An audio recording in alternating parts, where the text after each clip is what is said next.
আপনি একটা কথা বলেছেন মাননীয় স্পিকার যে এটা শাহবাগ না, আমরা কিন্তু শাহবাগ থেকেই উঠে এসেছি মাননীয় স্পিকার, এবং শাহবাগের সত্তা নিয়ে আমরা এখানে দাঁড়িয়েছি। আপনাকে ধন্যবাদ মাননীয় স্পিকার। অসংখ্য ধন্যবাদ আপনাকে। শাহবাগের সত্তা সবকিছু আমাদের ঠিক থাকতে হবে, বাট নর্মটা রাখতে হবে পার্লামেন্টের। অসংখ্য ধন্যবাদ। মহিলা আসন নম্বর 346 মাহমুদা আলম মিতু। মাহমুদা আলম মিতু, আপনার সময় 5 মিনিট। ধন্যবাদ। আলহামদুলিল্লাহ। তো আমি প্রস্তাব করছি যে মাননীয় স্পিকার, মাতৃস্বাস্থ্য বেনিফিট প্যাকেজ, এটা একজন মায়ের জন্য 50,000 টাকার একটা প্যাকেজ, এটা চালু করার জন্য আমি এখানে স্বাস্থ্যমন্ত্রীও নেই, প্রতিমন্ত্রীও নেই, আমি বারবার খেয়াল করছিলাম, এবং আমি একজন বিরোধী দলের নারী সদস্য, আমার এই গুরুত্বপূর্ণ কথাটি, এবং এই খুবই গুরুত্বপূর্ণ এবং আবেগময় একটা জায়গা নারীদের জন্য, এই কথাটি আমার সংসদ যারা আছেন তারা নেবেন কি না, আমি এটা নিয়ে, তারা নাই, আমি তারপরেও বলছি, এবং এটা কিন্তু দেশের জন্য, এবং আমি রাজনীতিবিদ নই, আমি জুলাইয়ের পরে এসেছি এবং আমি মানুষের জন্য কাজ করতে চাই। এটা একটা বড় জায়গা, এটা যদি আমাদের মায়েদের জন্য এরকম বেনিফিট প্যাকেজ নেওয়া হয়, আমরা একটা সবল মানব সম্পদ তৈরি করতে পারবো। এর মধ্যে কি কি থাকবে মাননীয় স্পিকার? আমাদের মায়েরা মারা যায় মূলত হোম ডেলিভারি করার কারণে। 30 লাখ গর্ভবতীরা, প্রতি বছর আমাদের 30 লাখ গর্ভবতী মা হয়, এর মধ্যে 10 লাখ মা বাসায় ডেলিভারি করে, তারা হাসপাতালে আসতে চায় না। এই প্যাকেজের মধ্যে আমি হচ্ছে 8টি এনসি চেক আপ বা 4টি এনসি চেক আপ ন্যূনতম, এবং একটা পুষ্টির হচ্ছে প্যাকেজ, এবং প্রসব পরবর্তী সেবাটাও আমি নিশ্চিত করতে চাই।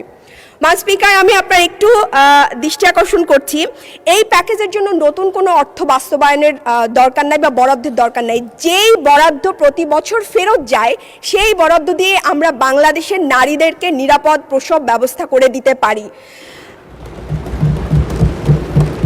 এবার একটু ট্রেজারি বেঞ্চের দিকে একটু আপনার অনুমতি নিয়েই বলছি।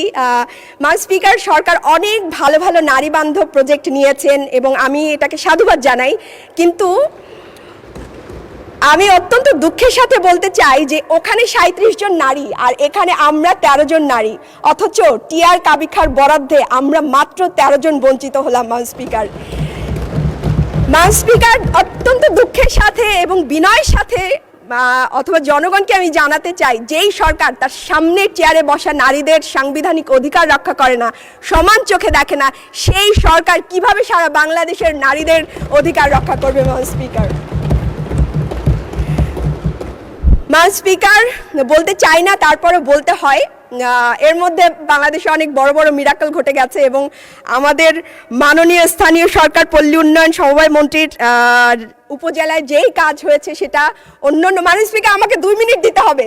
আমি আগেই বলেছি, আমরা সংরক্ষিত আসনের নারীরা, আমরা এখানকার সবচেয়ে স্নেহের, এবং আমাদের অধিকারও অনেক বেশি। প্রতিমন্ত্রীর আমি একটু বলে যাই। মাননীয় স্পিকার, 2 মিনিট এলাকা নিয়ে বলতে চাই। আপনার তো সময় শেষ হয়ে গেছে। আপনার বক্তব্য নিশ্চয়ই শুনেছেন সকলেই। আচ্ছা, লাস্ট 1 মিনিট। বলে যাই, ঠিক আছে। মাননীয় স্পিকার, আমার এলাকা হচ্ছে কাঠালিয়া, আমার আসন হচ্ছে জালকাঠি 1, কাঠালিয়া উপজেলা, এখানে ওখানকার নির্বাচিত এমপিও আছেন।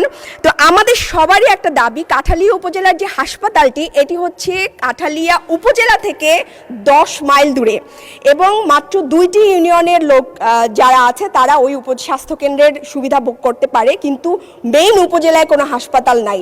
আমি আপনার মাধ্যমে এটা এই জায়গায় একটা হাসপাতাল নির্মাণের জন্য আমি অনুরোধ করব। পাশাপাশি আমাদের রাজাপুর উপজেলায়ও কোনো স্বাস্থ্যকেন্দ্রে কোনো সরঞ্জামাদি নাই। আমি এটাকে এই ব্যাপারে আপনার মাধ্যমে স্বাস্থ্যমন্ত্রীর দৃষ্টি আকর্ষণ করব। মাননীয় স্পিকার, আমি 2 মিনিট চেয়েছিলাম।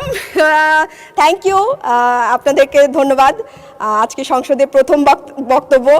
আর আপনি একটা কথা বলেছেন মাননীয় স্পিকার যে এটা শাহবাগ না, আমরা কিন্তু শাহবাগ থেকেই উঠে এসেছি মাননীয় স্পিকার, এবং শাহবাগের সত্তা নিয়ে আমরা এখানে দাঁড়িয়েছি। আপনাকে ধন্যবাদ মাননীয় স্পিকার। অসংখ্য ধন্যবাদ আপনাকে। শাহবাগের সত্তা সবকিছু আমাদের ঠিক থাকতে হবে, বাট নর্মটা রাখতে হবে পার্লামেন্টের। অসংখ্য ধন্যবাদ।